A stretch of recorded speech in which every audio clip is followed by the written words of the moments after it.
الترجي التونسي حرفيا بياخد نادي الزمالك ورا مصنع الكراسي. نتيجة كبيرة طبعا 2-0 على أرضهم.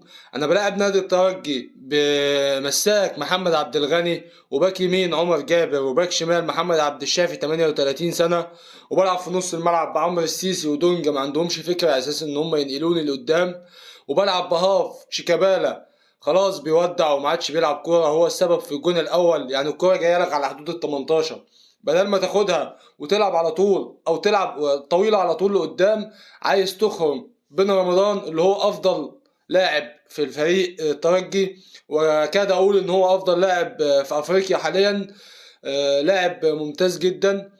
وبلعب بسيف الدين الجزيري مفيش خالص اداء ولا مستوى، وبلعب بدون صانع لعب مفيش غير زيزو وحمزه المسلوسي اللي لعبوا النهارده اداء كويس، وعواد طبعا على الله حكايته ولاعب